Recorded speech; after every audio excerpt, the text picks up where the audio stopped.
माँ भारती नारी योग शिक्षा संस्थान एक प्रतिष्ठित संस्था है जो योग के माध्यम से समाज में नारी सशक्तिकरण को प्रोत्साहित करने का कार्य कर रही है। इसी उद्देश्य के अंतर्गत आज संस्था द्वारा मिस योग उत्तर प्रदेश प्रतियोगिता का आयोजन किया गया, जिसमें प्रदेश भर से अनेक प्रतिभागियों ने भाग लिया और योग के विभिन्न आयामों में अपनी प्रतिभा का प्रदर्शन किया। प्रतियोगिता के माध्यम से न केवल महिलाओं को मंच प्रदान किया गया, बल्कि उनके आत्मविश्वास, नेतृत्व क्षमता और स्वास्थ्य के महत्व को भी उजागर किया गया।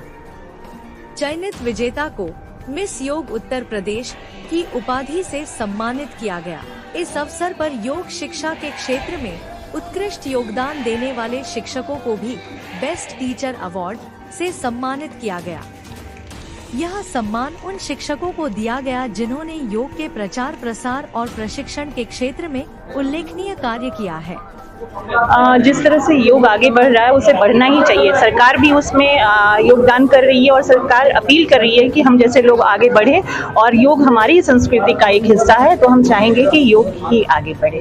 महिलाएं काफी पीछे रह जाती हैं, घरों में रहती हैं, वो आगे नहीं आ रही है। इसके लिए कोई जागरूक अभियान चलाया जाएगा आप लोगों के साथ? हाँ जी, हम तरह तरह के कैंप करते हैं, अलग अलग जगह पे जा करके, अलग अलग सिटी में जा करके। इवन अभी पूरे कंट्री के लेवल पे हमारा हो गया है प्रसारण, तो हम जन जन तक जाना चाहते हैं और जाते भी हैं, और उनको योग कराते हैं और सरल सरल योग के द्वारा उनको आपस में जोड़ते हैं। ये उपहार कुछ संस्थाओं द्वारा दिया गया था, क्योंकि हम भी एक अच्छा काम कर रहे हैं और कई संस्थाएं हमारे साथ भी जुड़ रही हैं, जैसे कि अच्छा काम करती हैं, तो सब मिल करके वो अपने अपने हिस्से का काम करते हैं, जिससे समाज में एक अच्छा काम, बड़ा अच्छा काम हो सके। मेरा नाम अर्चना पटेल है। हमारी एक संस्था है माँ भारती नारी योग शिक्षा संस्थान, जिसके माध्यम से हम नारी सशक्तिकरण का कार्य कर रहे हैं। उसके साथ ही सशक्तिकरण की बात तो सभी करते हैं, लेकिन हम कहीं ना कहीं ये भूल जाते हैं कि पहले उसको समर्थ करना जरूरी है, पहले उसको क्या कहते हैं, स्वस्थ करना जरूरी है। इसीलिए हम इसको योग में लेके आए हैं कि योग के माध्यम से हम उन्हें पहले सशक्त करेंगे, देन समृद्ध करेंगे।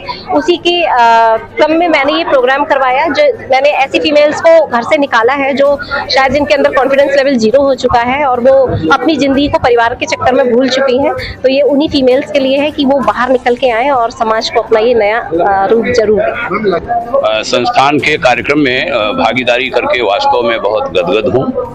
अच्छा काम हमने देखा है।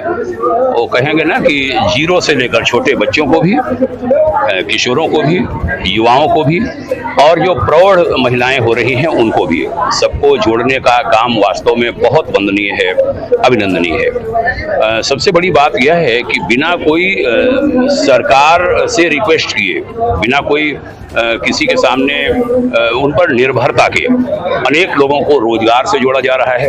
ये एक बहुत बड़ा काम है, और कहते हैं कि स्वस्थ शरीर बहुत बड़ी नियामत होती है ईश्वर की, और सभी को स्वस्थता प्रदान करना, वो भी शरीर के बाद मानसिक रूप से, आत्मिक रूप से स्वस्थ बनाना बहुत बढ़िया काम है। मैं योग स्पोर्ट्स फाउंडेशन और माँ भारती नारी शिक्षा योग संस्थान, योग शिक्षा संस्थान को बहुत बहुत बधाइयाँ देता हूँ। माँ भारती शिक्षण संस्थान के द्वारा आयोजित मिस योगा उत्तर प्रदेश का कार्यक्रम बहुत ही शानदार तरीके से ऑर्गेनाइज हुआ, और इसकी सफलता के लिए सभी पार्टिसिपेंट्स को मैं बधाई देना चाहूँगा। साथ में जो आयोजक कमेटी में डॉक्टर शिवम मिश्रा, अर्चना पटेल और उनकी पूरी टीम को बधाई देना चाहूँगा, जिस कारण से आज ये बहुत ही सफल कार्यक्रम संपन्न हो सका। इससे योग को मोटिवेशन मिलता है, और खास तौर से महिलाओं को मोटिवेशन मिलता है कि उन्हें सब स्वस्थ रहने की ज़रूरत है, क्योंकि महिलाएं अगर स्वस्थ होंगी तो उनका परिवार स्वस्थ होगा, वो शिक्षित होंगी, योग के प्रति जागरूक होंगी, तो अपने बच्चों को भी कराएंगी और उनका परिवार भी सही रहेगा। बिल्कुल, माँ भारती नारी संस्थान एक ऐसा प्लेटफॉर्म है जहाँ पे हर एज ग्रुप की नारी आके अपनी एक्टिविटीज़ को कर सकती है। और देखिए, योग क्या है? योग है मन को स्वस्थ रखना। हर एज ग्रुप में मन को स्वस्थ रखना आज की डेट में बहुत ज़रूरी है। जैसा वातावरण है, जैसा हमारा वायु का आजकल इतनी दूषित हो चुकी है, उस पर हम सिर्फ एक योग के द्वारा काम कर सकते हैं, और मैं बहुत खुश हूँ कि मैं इसका एक पार्ट हूँ और आगे चाहूँगी। मैं आपको बताऊँ, अभी मेरे हस्बैंड जो हैं आसाम में हैं, और गुवाहाटी जो कि राजधानी है, तो मैं वहाँ पे माँ भारती नारी संस्थान को बहुत ज़्यादा प्रोत्साहित कर रही हूँ लोगों को, और मैं अभी नेक्स्ट मंथ जाने वाली हूँ, तो मैं कोशिश करूँगी उसको जोड़ूँ, और आप लोग के माध्यम से नो डाउट मैं इसको और प्रचार